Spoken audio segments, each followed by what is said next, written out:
ಸಂಧ್ಯಾವಂದನೆಯನ್ನು ಮಾಡ್ತಾ ಇರುವಂತಹ ಸಂದರ್ಭದಲ್ಲಿ ಗಾಯತ್ರಿ ಜಪವನ್ನು ಮಾಡ್ತೇವೆ. ಈ ಗಾಯತ್ರಿ ಜಪವನ್ನು ಜಪಮಾಲೆಯಿಂದ ಮಾಡಬೇಕು ಅಥವಾ ಬೆರಳುಗಳನ್ನು ಹೀಗೆ ಎಣಿಸುವುದರಿಂದ ಮಾಡಬೇಕು ಅಂತ ಪ್ರಶ್ನೆ. ಕೆಲವು ಜನ ಬೆರಳಿಂದ ಮಾಡುವಂತಹದ್ದನ್ನು ನೋಡಿದ್ದೇವೆ, ಕೆಲವು ಜನ ಜಪಮಾಲೆಯನ್ನು ಹಿಡ್ಕೊಂಡು ಮಾಡುವಂತಹದ್ದನ್ನು ನೋಡಿದ್ದೇವೆ. ಆದ್ದರಿಂದ ಸರಿಯಾಗಿರುವಂತಹ ಪದ್ಧತಿ ಏನು ಅಂತ ಅವರ ಅಭಿಪ್ರಾಯ, ಪ್ರಶ್ನೆಯ ಅಭಿಪ್ರಾಯ.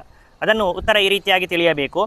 ಸಂಧ್ಯಾವಂದನದ ಅಂಗವಾಗಿರತಕ್ಕಂತಹ ಗಾಯತ್ರಿ ಜಪ ಏನಿದೆ ಅದನ್ನು ಬೆರಳುಗಳ ಎಣಿಸುವುದರಿಂದಾಗಿ, ಬೆರಳುಗಳ ಸಂಧಿಗಳಿಂದಾಗಿ ಮಾಡಬೇಕು ಅಂತನ್ನೋದನ್ನು ತಿಳಿಯಬೇಕು. ಅಷ್ಟಮಹಾಮಂತ್ರಾಂತರ್ಗತವಾಗಿರತಕ್ಕಂತಹ ಗಾಯತ್ರಿ ಮಂತ್ರ ಇದೆ, ಅದನ್ನು ಜಪ ಮಾಡ್ತಾ ಇರುವಂತಹ ಸಂದರ್ಭದಲ್ಲಿ ಜಪಮಾಲೆಯ ಮೂಲಕವಾಗಿ ಮಾಡಬೇಕು ಅಂತ ಹೇಳ್ತಾರೆ.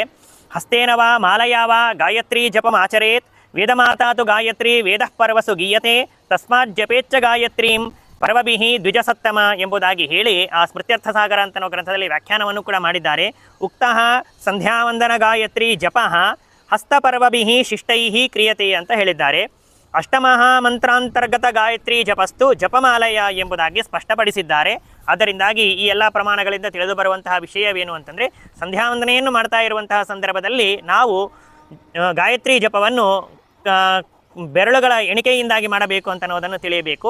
ಇನ್ನು ಅಷ್ಟಮಹಾಮಂತ್ರಾಂತರ್ಗತವಾಗಿರತಕ್ಕಂತಹ ಗಾಯತ್ರಿ ಮಂತ್ರ ಅದು ನಮಗೆ ಉಪದೇಶವಾಗಿತ್ತು ಅಂತಂದರೆ, ಅಂತಹ ಜಪವನ್ನು ನಾವು ಮಾಡ್ತಾ ಇದ್ದೀವಿ ಅಂತಂದರೆ ಅದನ್ನು ಜಪಮಾಲೆಯಿಂದ ಮಾಡಬೇಕು ಅಂತನ್ನೋದನ್ನು ಸ್ಪಷ್ಟವಾಗಿ ತಿಳಿಯಬೇಕು.